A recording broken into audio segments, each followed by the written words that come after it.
ఆంధ్రప్రదేశ్ పంచాయతీ రాజ్ సవరణ బిల్లు 2024ను పరిశీలనలోకి తీసుకోవాల్సిందిగా కోరుచున్నాం. దీనికి ముఖ్య ఉద్దేశాలు, కారణాలు: ఇద్దరు పిల్లల కంటే ఎక్కువ మంది కలిగి ఉన్న వ్యక్తులను స్థానిక సంస్థల ఎన్నికల్లో పోటీ చేయడానికి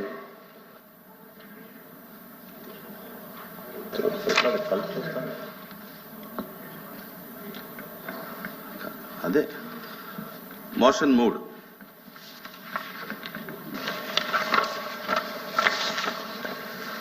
క్షమించాలి కృష్ణ. ఈ బిల్లులో ఈ సవరణ యొక్క ముఖ్య ఉద్దేశాలు, కారణాలు: ఇద్దరు పిల్లల కంటే ఎక్కువ మంది కలిగి ఉన్న వ్యక్తులను స్థానిక సంస్థల ఎన్నికల్లో పోటీ చేయడానికి అనర్హులను చేసే 19వ సెక్షన్, అలాగే సబ్ సెక్షన్లో 3లో ఇద్దరు పిల్లల పరిమితిని ఆంధ్రప్రదేశ్ పంచాయతీరాజ్ చట్టం 1994లోని 13వ చట్టాన్ని రూపొందించేటప్పుడు సదరు చట్టంలో ప్రవేశపెట్టడం జరిగింది. ఏపీపీఆర్ చట్టం 1994 మే నెల 30 తేదీ నుండి అమల్లోనికి వచ్చింది. 1980-90లో సంభవించిన జనాభా విస్ఫోటనాన్ని నియంత్రించడం అనేది ఈ పరిమితిని పాటించడానికి గల ఉద్దేశం. ఇది దేశ ఆహార భద్రతకు ప్రమాదకరమైన ధోరణిగా పరిగణించబడింది మరియు పోషకాహార లోపం, నిరుద్యోగం, వ్యాధి, తగ్గిన ఉత్పాదకత మొదలగు పేదరిక సంబంధిత అంశాలతో ముడిపడి ఉంది. ఈ ప్రకారంగా అనేక రాష్ట్ర ప్రభుత్వాలు జనాభా నియంత్రణ చర్యలని అవలంబించాయి. ఈ విషయంలో ఆంధ్రప్రదేశ్ ప్రభుత్వం ఒక అడుగు ముందుకేసి స్థానిక సంస్థల ఎన్నికల్లో ఇద్దరు పిల్లల పరిమితిని ప్రవేశపెట్టింది. ఇద్దరు పిల్లల పరిమితిని అమలు చేసిన 30 సంవత్సరాల తర్వాత 3 అంచెల పంచాయతీరాజ్ సంస్థల కంటే గ్రామ పంచాయతీలు, మండల ప్రజా పరిషత్తులు మరియు జిల్లా ప్రజా పరిషత్తులు జరిగిన ఎన్నికల్లో ప్రభుత్వం ఆంధ్రప్రదేశ్ రాష్ట్ర జనాభా విధానాన్ని సమీక్షించింది మరియు ఈ కింద విధంగా అభిప్రాయపడింది. జాతీయ కుటుంబ ఆరోగ్య సర్వే ప్రకారం మొత్తం సంతానోత్పత్తి రేటు గ్రామీణ ప్రాంతాల్లో 92-93లో 3.7, 1992-93లో 3.7 మంది పిల్లల నుండి 2019-21 నాటికి 2.1 మంది పిల్లలు పడిపోయింది. ఇది గణనీయమైన తగ్గుదలను తెలియజేస్తా ఉంది. ఈ తగ్గుదలను కుటుంబ నియంత్రణపై పెరిగిన అవగాహన, మెరుగైన ఆరోగ్య సంరక్షణ, ప్రత్యేకించి మహిళల్లో అధిక అక్షరాస్యత మరియు పెరిగిన ఆర్థిక స్థిరత్వం వంటి అనేక కారణాలకు ఆపాదించవచ్చు. టీఎఫ్ఆర్లో క్షీణత తక్కువ రేటును, జనన రేటును సూచిస్తుంది. ఇది తిరిగి వృద్ధాప్య జనాభాకు దారితీస్తుంది. అందువలన దేశంలో 15 ఏళ్లలోపు జనాభా వాటా 2019-16లో 28.6% నుండి 2019-21కి 26.5% ఇంకా తగ్గిందనేది NFSHS సర్వే తెలియజేస్తుంది. ఈ ప్రకారంగా ఆంధ్రప్రదేశ్లో రాష్ట్రం మొత్తంలో సంతానోత్పత్తి రేటు 1.6గా పేర్కొనబడినట్టుగా గమనించడం అయింది. కాగా సరైన భర్తీ రేటు 2.1గా అంచనా వేయబడింది. మొత్తం సంతానోత్పత్తి రేటు 1.6 స్థాయిలో కొనసాగించడానికి అనుమతించినట్లయితే భవిష్యత్తులో ఆంధ్రప్రదేశ్ రాష్ట్ర జనాభా సంబంధ విభజన ప్రతికూలంగా మారుతుంది. రాష్ట్రంలోని తర్వాత తరాల భవిష్యత్తు యొక్క ప్రాముఖ్యతను పరిగణలోకి తీసుకొని మరియు PRIల యొక్క ఎన్నికైన ప్రతినిధుల నుండి స్వీకరించిన ఫీడ్బ్యాక్ ఆధారంగా సరైన భర్తీ రేటును 2.1 వద్ద కొనసాగించడం వాంఛనీయమని ప్రభుత్వం భావించింది. అంతేకాకుండా జనాభా విస్ఫోటనం యొక్క దుష్ప్రభావాలను పరిష్కరించడం అనేది ఇద్దరు పిల్లల పరిమితి వెనుక ఉన్న ఉద్దేశం కాగా, ప్రస్తుతం జనాభా లెక్కల వాస్తవాల దృష్ట్యా దాని ఆచరణాత్మక చిక్కులను మరియు ప్రభావాలను పునర్నిర్ధారణ చేయవలసిన అవసరం ఉంది. టీఎఫ్ఆర్ తగ్గుతుండటం మరియు కుటుంబ పరిణామాలు సహజంగా తగ్గుతుండటంతో జనాభా నియంత్రణపై ఈ నిబంధన యొక్క ప్రత్యక్ష ప్రభావం తగ్గుతుంది. అందువల్ల ఈ పరిమితిని సంభావ్య సామర్థ్యం గల అభ్యర్థులను వారి అర్హతలు మరియు సమర్థవంతంగా సహకరించగల సామర్థ్యంతో సంబంధం లేకుండా స్థానిక పాలన నుండి ఏమరపాటున మినహాయించవచ్చు. ఆంధ్రప్రదేశ్ పంచాయతీరాజ్ చట్టం 1994 నుండి ఇద్దరి పిల్లల పరిమితిని సమీక్షించి సంభావ్యంగా వదిలివేయాలన్న ప్రభుత్వ వాదన సమయోచితమైనది మరియు జనాభా డేటా పరిణామం చెందుతున్న సామాజిక కట్టుబాట్ల మద్దతును కూడగట్టుకుంది.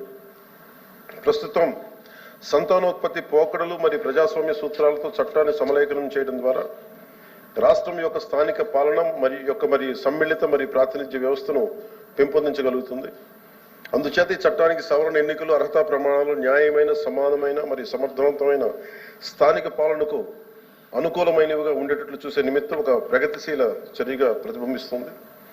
అందువల్ల పైన పేర్కొన్న పరిస్థితుల దృష్ట్యా పైన చర్చించినట్లు మొత్తం సంతానోత్పత్తి రేటు క్షీణిస్తున్న పరిస్థితిని పరిగణలోకి తీసుకొని ఆంధ్రప్రదేశ్ పంచాయతీరాజ్ చట్టం 1994లోని 13వ చట్టంలోని 19వ పరిచ్ఛేదపు ఉపపరిచ్ఛేదపు 3ని వదిలేయాలని ప్రభుత్వం నిర్ణయించింది.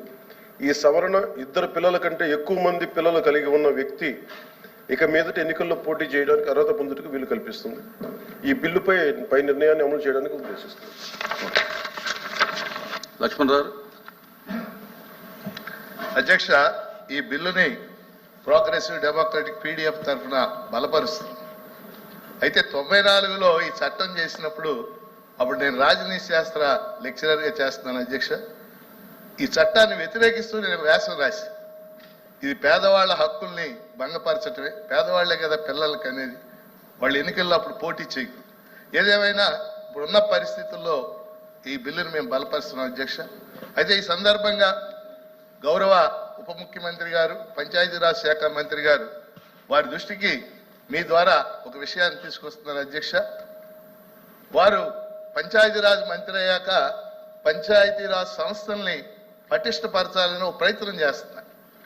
ఆ ప్రయత్నంలో భాగంగా నా సూచన ఏంటంటే, భారత రాజ్యాంగంలో ఇప్పుడు 105 రాజ్యాంగ సవరణలు జరిగినాయి అధ్యక్ష. ఇందులో నేను గొప్పదిగా భావించే రాజ్యాంగ సవరణ 73వ రాజ్యాంగ సవరణ. పంచాయతీరాజ్ సంస్థలుగా అది రాజ్యాంగ భద్రత కల్పించింది అధ్యక్ష. నేను చెప్పదలుచుకున్న విషయం ఏంటంటే, ఆ రాజ్యాంగ సవరణ ద్వారా రాజ్యాంగంలో 11వ షెడ్యూల్ చేర్చి 29 అంశాల మీద గ్రామ పంచాయతీలకు అధికారాలు ఇచ్చారు అధ్యక్ష.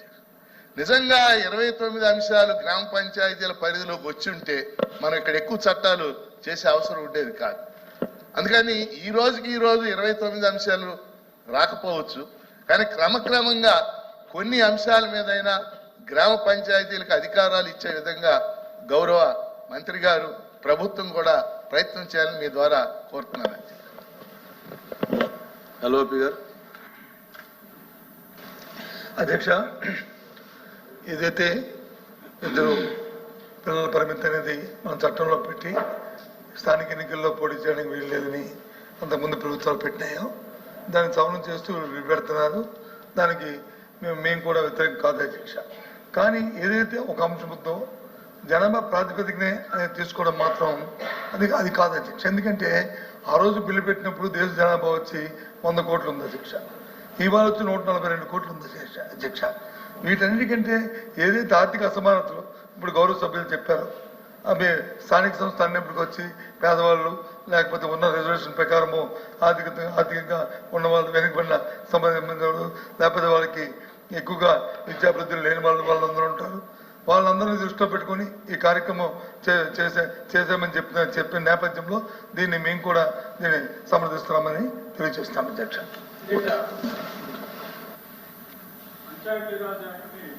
కమెంట్ చేశారు, చాలా సంతోషం. కోఆపరేటివ్ సొసైటీస్ యాక్ట్లో కూడా 3 పిల్లలు ఉంటే పోటీ చేయడానికి అనర్హులు. కాబట్టి దయచేసి ప్రభుత్వం కోఆపరేటివ్ సొసైటీస్ యాక్ట్ని కూడా అమెండ్ చేయాలని చెప్పి నేను కోరుతా ఉన్నాను. బిల్లు ఉంది, నెక్స్ట్ బిల్లు ఉందంటండి, బిల్లు వస్తుంది. ఓకే, మినిస్టర్ గారు ఏమైనా చెప్తారా, రిప్లై చెప్తారా?